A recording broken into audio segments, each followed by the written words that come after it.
which is sad to admit, but it's fine. It's so fine. I might read some of this book that I borrowed from the library today.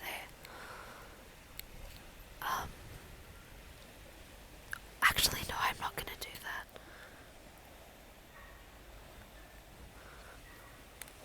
I'm gonna read from this instead.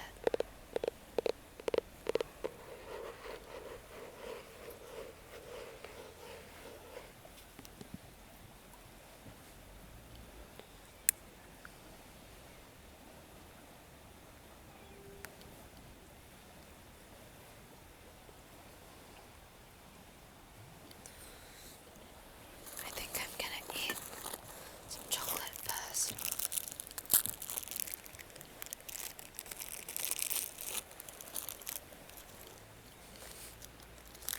I think I had such a nice day today. I ended up rough in the morning. Wait, I'm just gonna go to soft speaking because, yeah, I made up a little rough that's inspired by the Edwardian period this morning, and then I watched an episode of Buffy in the bath, and then I took my bike to get air pumped in its tires, and I rode my bike to the Tin Pot Cafe, which is like #1 cafe, and I got 2 teapots of chai latte and an almond croissant, and I did an application and I did some writing, and then I went to the library and I finished my writing, and I borrowed 3 books, 3 massive books, for free! Books for free! And then I went to the supermarket and I bought some dinner and some, I think they're like plums or nectarines, and some chocolate. And then I just practiced my guitar and singing. I'm hopefully gonna be doing a performance at some point, and so I've got like a set list that I'm practicing. So I did that. I'm at the creek. This is my first time being back at the creek in a long time. I don't know why I didn't want to go back to the creek. Because I love the creek.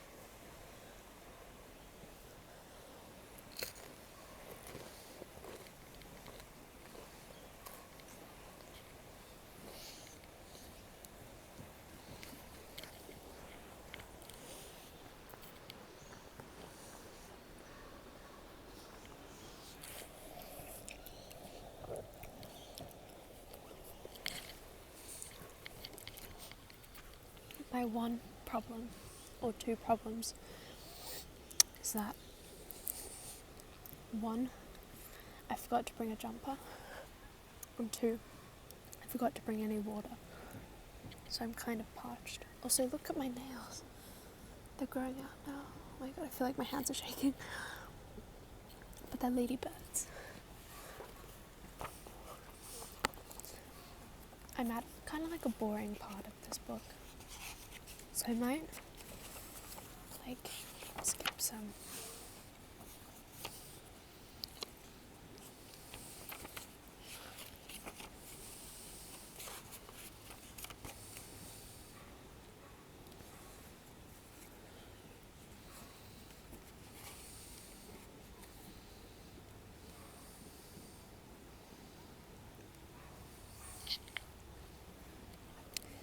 The children didn't feel that they wanted to go to any of the lands at the top of the faraway tree for a little while. It was a bit too exciting to climb through the clouds and see what was above them. But they did want to see their friends in the tree, especially dear old Moonface. So the very next time they had a day to themselves, they set off through the enchanted wood to the faraway tree. There was no rope to guide them this time. It was only at night that the ropers swung through the boughs to help the woodfolk up and down. The children began to climb up. Every door and window in the tree seemed shut today. Not a soul was about. Really noticing that lack of water. Oh.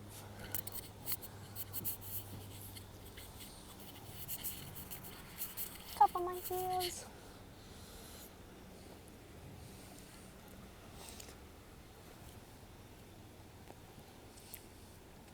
It was quite dull climbing up the tree. Even when they reached Silky's house, that was shut too. They couldn't hear Silky singing or anything. They knocked, but there was no answer. So on they went up to Moonface's, keeping a good lookout for Mother Washalot's dirty water to come swishing down on them. But not even her water appeared that day. It all seemed very quiet and peaceful. They reached Moonface's house, at the top of the tree, and rapped at his door. Nobody opened, but inside they could quite well hear somebody crying. It was very mysterious. It doesn't sound like Moonface, said Fanny, puzzled. Let's go in and see who it is. So they opened the door and went in, and it was Silky, sitting in the corner, crying bitterly. Whatever's the matter? Cried Joe. And where's old Moonface? Asked Fanny. Oh dear, sobbed Silky. Moonface has been thrown up into some dreadfully queer land at the top of the faraway tree because he was rude to Mr. What's-his-name down below. What? That old man who's always sitting in a chair and snoring, said Bessie, remembering that they hadn't seen him that day. Whatever did Moonface do? Oh, he was very naughty, wept Silky. So was I. You see, we heard Mr. What's-his-name snoring as usual, and we crept up to him and saw that his mouth was wide open. And oh dear, we popped a handful of acorns into it. And when he woke up, he spluttered and popped, and then he caught sight of us hiding behind a branch. Goodness, did you really dare to do such a naughty thing? Cried Bessie. No wonder he was angry. Moonface is dreadfully bad sometimes, said Silky, wiping her eyes. He makes me naughty too. Well, we ran away up the tree to Moonface's house. I got in safely, but Moonface didn't, and Mr. What's-his-name caught hold of him and threw him right through the hole in the clouds into the land that is there today. Good gracious! Well, can't he get back? Said Fanny in alarm. He can climb down the ladder, surely, back into the tree. Yes, he could, said Silky, but you see, Mr. What's-his-name is sitting on the ladder ready to catch him, spank him, and throw him back, so what's the use of that? What land is up there today? Asked Joe. The land of the old saucepan man, said Silky. He lives there in his cottage with his pots and pans, and it's quite harmless. But you see, Mr. What's-his-name will sit on the ladder till the land swings round and another one comes. Then Moonface won't be able to get back, and he may be lost forever. Oh dear, said Joe in dismay. The girls stared at Silky in despair, for they were very fond of old Moonface now. Isn't there anything we can do? Asked Joe at last. Well, there's just one hope, said Silky, fluffing out her lovely golden hair. The old saucepan man is a great friend of Mr. What's-his-name's. If he knew his land was at the top of the faraway tree today, he might come along and have a cup of tea with Mr. What's-his-name, and then Moonface could slip down the ladder back here. Oh, said the children, and looked at one another. They could quite well see that this meant one or all of them going up that ladder again and getting into another queer land.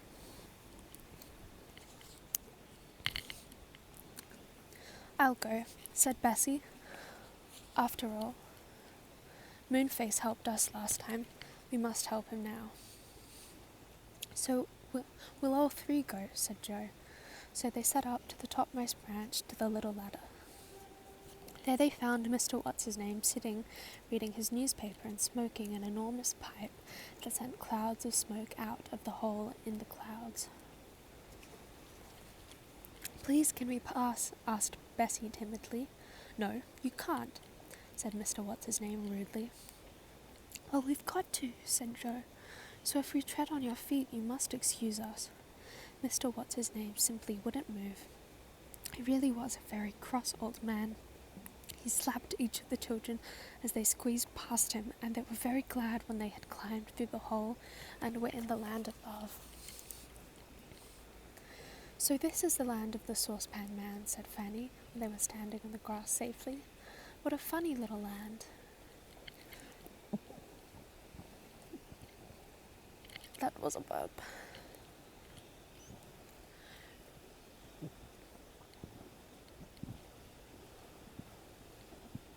So many burps. It was an island floating in what seemed a sea of white. It really wasn't much bigger than a large field. Bessie went to the edge and looked over. "Gracious," she said in alarm.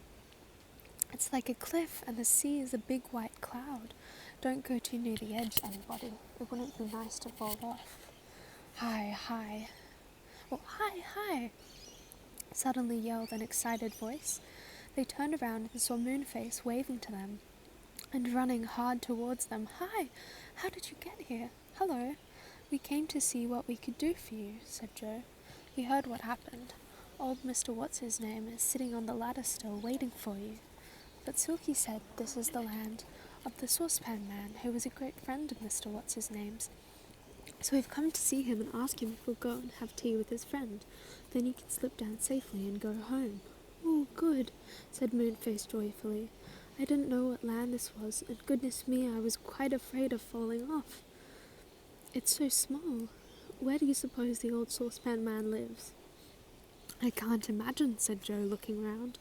All he could see was a very large stretch of grass, with no house and nobody at all in sight. Where in the world could the saucepan man live? "We'll have to go carefully all around this funny little land," said Bessie. "His house must be somewhere. But we'd better hurry, for you never know when the land will swing away from the faraway tree. We don't want to live in this queer little place forever." They began to walk round the land. Presently they came to a cliff that was not quite so steep as the others. They peered over it. Troy pointed to things stuck in the cliff. "Whatever are those?" he said. "They look like some sort of steps down the cliffside," said Bessie. "They're saucepans," said Fanny suddenly. "Yes, saucepans with their handles stuck firmly into the cliff and the pan part to tread on." "How queer." "Well, this must be the way down to the saucepan man's house," said Joe excitedly. "Come on, be careful, girls, or you might fall and roll over the edge of this land." So very carefully they began to climb down the cliff, treading on the saucepans stuck into the earth. It really was rather funny. That sounds so scary. They got down at last, and then they heard a very curious noise indeed. It was a sound of crashings and bangings and clatterings and clangings. The children were quite alarmed. "The noise is coming from just round the corner," said Joe. They crept very cautiously to the corner and peeped around. There they saw a crooked little house with a saucepan for a chimney. The noise came from inside the house. The children crept to the window and looked in, and inside they saw the strangest little man they had ever seen, dancing the strangest dance. "That's so charming!" He had saucepans and kettles hung all over him. He wore a saucepan for a hat, and he crashed 2 saucepans together as he danced. "Do you think he's dangerous?" asked Joe in a whisper. The next chapter. The funny old saucepan man. I'm starting to get cold.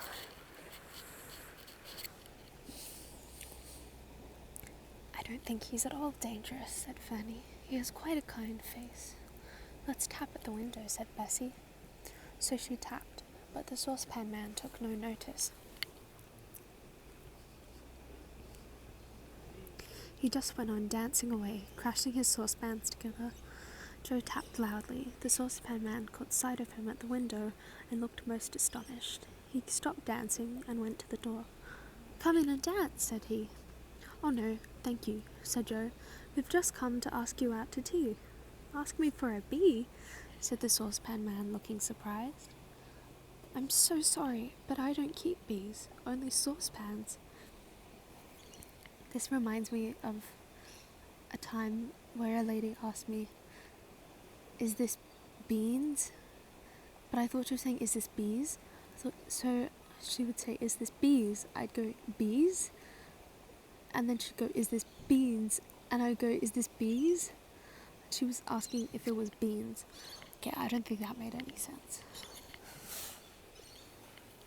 "Not bees," said Joe. "To ask you out to tea." "But I don't want to go to sea," said the saucepan man. "I don't like the water at all, never did. Very kind of you, I'm sure, but I hate the sea." "Not the sea, but tea, tea, tea," cried Joe. "Oh, tea," said the saucepan man. "Well, why didn't you say that before? Then I should have understood." I can't stop burping. "I did say it before," said poor Joe. "What? Shut the door," said the saucepan man. "Certainly, if you want to. Give it a push." "He can't hear very well," said Fanny. "He must be deaf." "No, I'm not," said the saucepan man, hearing perfectly all of a sudden. "Not a bit deaf. Only sometimes when my saucepans have been crashing round me rather a lot, I get noises in my ears afterwards. But I'm not deaf." "I'm glad of that," said Joe politely. "Cat?" "No, I haven't got a cat," said the saucepan man, looking all around. "Did you see one?" "I didn't say anything about a cat," said Joe patiently. "You did. I heard you," said the saucepan man, vexed. "I don't encourage cats. I keep mice instead. I shall look for that cat." And then, with his saucepans clanging round him, he began to look for a cat that certainly wasn't there. "Puss, puss, puss," he called. "Puss, puss, puss. There's no cat in your house," shouted Moonface. "Mouse? Where did you see a mouse?" said the old man, alarmed. "I wouldn't like one of my mice to be caught by your cat." "I tell you we haven't got a cat," cried Joe, feeling quite cross. "We've come to tell you about your friend, Mr. What's-his-name." For a wonder, the saucepan man heard Joe, and he at once stopped looking for the cat. "Mr. What's-his-name?" he cried. "Where is he? He's a great friend of mine." "Well, wouldn't you like to go and have tea with him then?" said Joe. "Yes, certainly I would," said the saucepan man. "Please tell me where he is." "He's sitting on the ladder leading from the faraway tree to your land," shouted Joe. "He's waiting there." "Yes, for me?" "Oh, yes, for me," said Moonface in a whisper. "Shh," said Fanny. The saucepan man gave a yell of joy when he heard where his old friend was, and he set off for the cliff, shouting in delight, "Hurrah! I've come to the faraway tree, and I can see my friends again, and Mr. What's-his-name is waiting for me to have tea with him. Come on, come on." Up the cliff he went, treading on the saucepan steps, his own saucepans and kettles rattling and banging all around him. The children and Moonface followed. The saucepan man ran helter-skelter to the hole that led down to the topmost branch of the faraway tree, dropping a few saucepans on the way. When he got there, he peered down and saw Mr. What's-his-name sitting on the ladder, watching for Moonface. But the saucepan man didn't know that, of course. He thought that his friend was waiting for him. "Hi, hi, hi," he yelled, dropping a saucepan on top of Mr. What's-his-name in his excitement. "Hi, old friend." Mr. What's-his-name watched the saucepan bouncing off his foot down the branch of the faraway tree and wondered who it would hit. He looked up in amazement when he heard his friend's shouts. "Saucepan," he yelled. "Dear old saucepan. Fancy seeing you." "Glue?" said the saucepan man, suddenly hearing all wrong again. "Glue? No, I've not got glue with me, but I can soon make some for you." "Still the same silly old saucepan, aren't you?" cried Mr. What's-his-name. "Come down here. I didn't say anything about glue. Come and have a cup of tea with me. The kettle's boiling." "I don't want oiling," said the saucepan man, though he really sounded as if he did. He was so full of clangs and clatters. "I'll come down and have tea and a talk with you. Hurrah!" He put his foot on the ladder, but unfortunately he stepped on a kettle that had got round his leg, and he went clatter, bang, crash, smash, clang. Mr. What's-his-name caught at him as he went past, and down he went too, rolling off the ladder down the branch, past Moonface's door, and down the tree. "There they go, oh, there they go," said Moonface in delight. "All mixed up with kettles and saucepans, what a joke. They'll give old Miss Mother Wash a lot of fright if they fall into her wash-tub." The children laughed till they cried. The old saucepan man was really so funny, and they couldn't imagine what people in the tree would think as he rolled down with such a clanging and banging. "It's quite safe to go down now," said Joe, peering down the ladder. "They've disappeared. I shouldn't wonder if they're at the bottom of the tree by now. Come on, Moonface." So down the ladder they all went, slid down the topmost branch, and opened Moonface's door. Sophie was still there, looking scared out of her life. She gave a scream of joy when she saw them. "Why are you looking so frightened?" asked Moonface, giving her a hug. "Oh goodness, a thunderbolt or something fell out of the tree just now and rolled crashing down the tree," said Silky. "That was only the saucepan man and Mr. What's-his-name," said Joe, laughing, and he told her the whole story. Silky laughed till her sides ached. She ran out of the door and peered down the tree. "Look," she said, pointing. "Can you see far down there between the branches?" They all looked, and they saw Mr. What's-his-name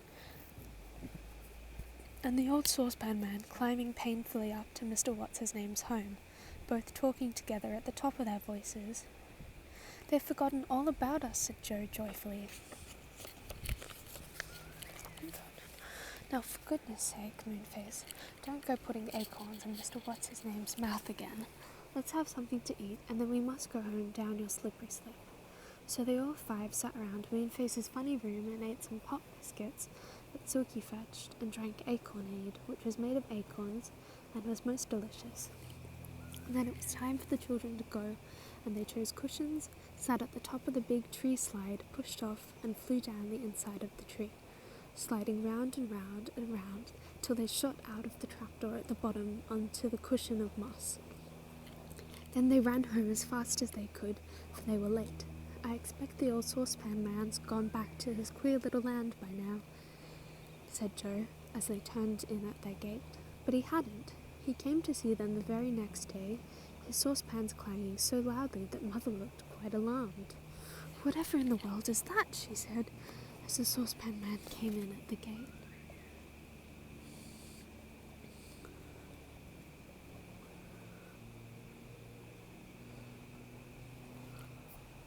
"What has happened? I'm cold."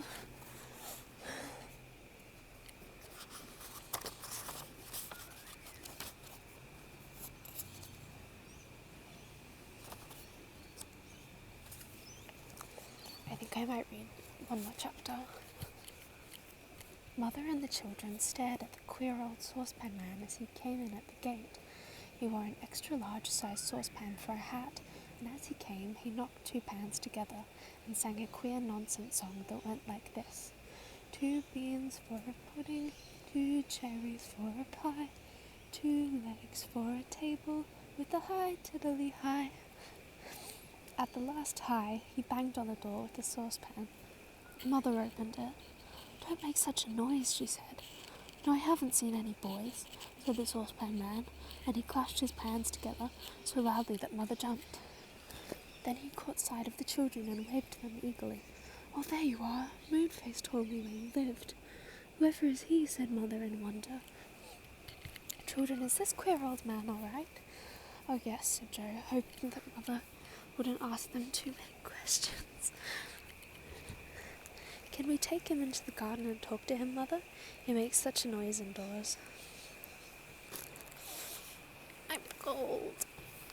Ow." "Very well," said Mother, who wanted to get on with her washing. "Take him along. It's kind of irresponsible. I'd be like, who the freak are you and how do you know my children?" "A song," said the saucepan man, obligingly. "Did you say you wanted a song, madam?" He began to sing again, and crashed his pans in time to his song. "Two pigs for the pantry, two shoes for the horse, two hats for the tigers, pink ones of course." The children hustled him into the back garden. "That's a very, very silly song of yours," said Bessie loudly right in his ear. "What's it called?" "It hasn't got a name," said the saucepan man. "I make it up as I go along. It's quite easy. Every line, but the last one begins with the word to." "I'm sorry you think it's silly." He looked rather offended. Then suddenly he smiled again and said, "I've come to ask you all to tea in my cottage. Will Mr. What's-his-name be there?" asked Joe, who wasn't at all anxious to meet him again. "Yes, you'd better brush your hair," said the saucepan man, looking at Joe's untidy hair. "I said, will Mr. What's-his-name be there?" said Joe loudly. "Something in the air," said the saucepan man, and he looked up anxiously. "Not thunderstorm, you don't mean?" "No, I certainly don't mean a thunderstorm," said Joe with a groan. "Yes, we'll come. We must ask Mother first."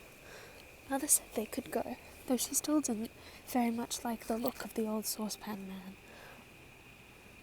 "Okay. Good day," she said to him as he went off with the children. "Sure." Awesome. He really was a most peculiar sight.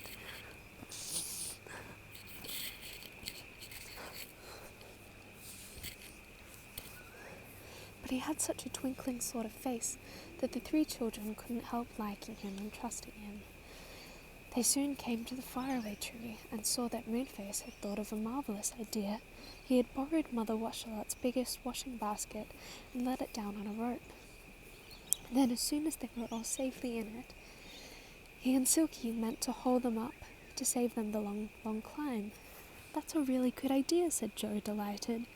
They all climbed in. It was a bit difficult to get the saucepan man in too, but they managed at last, though he seemed to find it most uncomfortable to sit on his saucepans. "Up we go," shouted Joe as the basket swung upwards through the branches. It ran very smoothly, and the children enjoyed the strange ride. At last they came to a big branch and stepped out of it.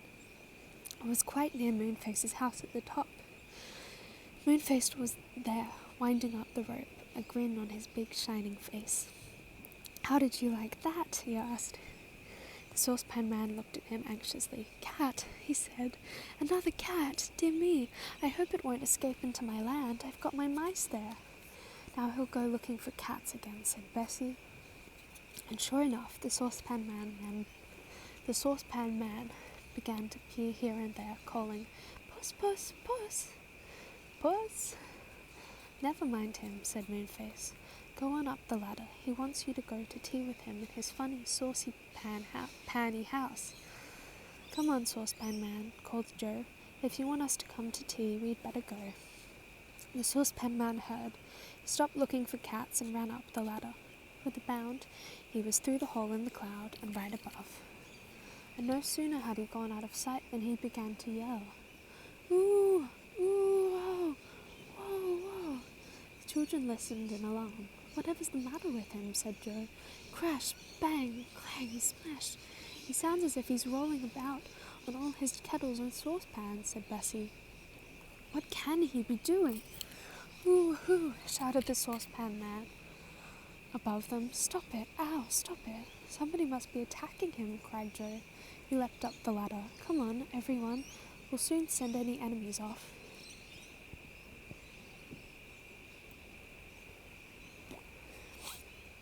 He shot up the ladder, followed by Bessie, Fanny, and Moonface. I think there's an ant in my pants.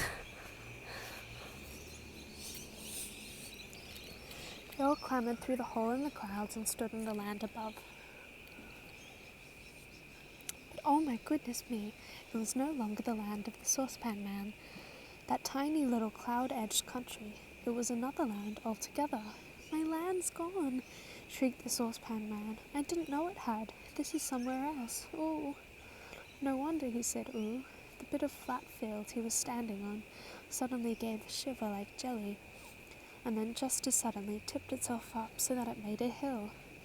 The saucepan man rolled down it at top speed, all his pans clattering like milk turns on a railway station. "This is rocking land," said Moonface in dismay. "Quick, come back to the ladder and get down the hole before we have forgotten where it is. Hi, saucepan man, come over here to us." "Bus, did you say?" shouted back the saucepan man, picking himself up and looking round. "I can't see a bus. I'd like to catch one." "Come here to us, to us, to us," shouted Joe in despair. "The hole through the clouds is here. We must get back again quickly." But the saucepan man began to run downhill to them. But the ground all round suddenly tipped backwards, and he and the children and Moonface found themselves running downhill, away from the hole in the clouds where the precious ladder was. They tried to stop, but they tried to walk back up the sudden hill, but the land tipped up all the more, and at last they couldn't stand up but had to lie down. Then they began to roll downhill. How they rolled! Over and over and over, with the saucepan man making a frightful clatter with all his pans. "Ooh, ow, ooh," cried everyone. "We've lost the hole," shouted Joe. Real. But before he could say any more, he bumped into a bush that knocked all the breath out of him. Soon everyone lay in a heap at the bottom of the hill and tried to get back their breath. "Now we're in a fix," said Bessie, dusting herself. "What a very tiresome land to have gotten into. Does it do this sort of thing all the time, Moonface?" "Oh yes," said Moonface. "It never stops. It heaves up here and sinks down there and rocks to and fro and gives sudden little jerks. People do say there's a giant just underneath trying to throw the land off his back. I think I'm going to leave it there because I am cold."